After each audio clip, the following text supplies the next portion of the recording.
India आप तक समाचार, कड़वा लेकिन सच। नमस्कार, मैं हूं आनंद शर्मा और आप देख रहे हैं इंडिया आप तक समाचार।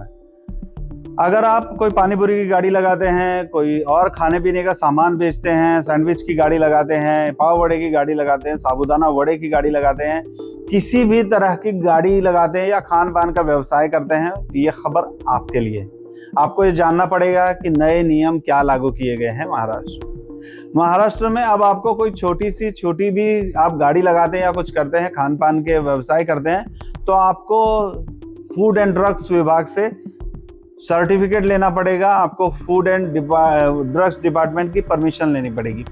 पहले ये अनिवार्य नहीं था, लेकिन अब अनिवार्य कर दिया गया है। और ध्यान रखिए, आप अगर इस तरीके का कोई व्यवसाय करते हो और आपके पास लाइसेंस नहीं है, तो आपको 10 लाख रुपए तक का दंड हो सकता है। तो अगर आपको दंड से बचना है तो आपको अब व्यवसाय में लाइसेंस को जोड़ना पड़ेगा। जो भी वाजिब फी होगी वो लाइसेंस की फी ली जाएगी। फूड एंड ड्रग्स विभाग जो है वो उसका लाइसेंस देगा। आपको लाइसेंस लेकर ही वो व्यवसाय करना है। पहले क्या होता था, आपको जब दिल करता था आप कोई भी गाड़ी लगा लेते थे खाने पीने की, और जब आप ऐसा कर लेते हैं तो 10 रुपए की एक पावती आती है जो महानगर पालिका की घोटाले वाली पावती रहती है। पता नहीं किस तरीके की पावती है, आज तक मुझे भी नहीं समझा है कि वो लफड़ा है क्या। किसी से 20 लेते हैं, किसी से 10 लेते हैं, तो किसी से कुछ भी नहीं लेते। खैर ठीक है, वो हमारा ये नहीं है। और उसका टेंडर निकलता है, टेंडर निकलने वाला क्या करता है पता नहीं। लेकिन अब आपको उस 10 रुपए के अलावा आपको एक लाइसेंस निकालना पड़ेगा खान पान का। उसके अंदर जब आप लाइसेंस निकालेंगे तो बहुत सारी क्राइटेरियाज को मेंटेन करना पड़ेगा।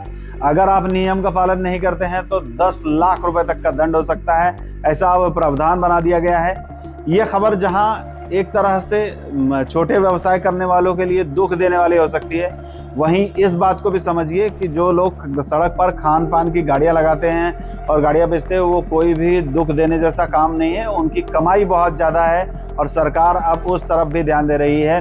सरकार को ध्यान देना भी चाहिए, क्योंकि इनकम टैक्स और बाकी के टैक्सेस उनको ही भरने चाहिए। एक आदमी पढ़ लिख कर बड़ा इंजीनियर बनता है, और मैं ये दावे से कहता हूँ कि जितना वो इंजीनियर नहीं कमाता है, इतना कई पानी पूरी वाले गाड़ी वाले कमाते हैं। तो उनको भी टैक्स भरना चाहिए। वो छोटा व्यवसाय करते हैं सड़क पर तो टैक्स नहीं भरते हैं। टैक्स से बिल्कुल भी छूट नहीं होने चाहिए। इन सब बातों के मद्देनजर ही सरकार ने ये जो नियम है वो बनाया होगा, और आपको अब वो नियम पालने ही होगा। जय हिंद।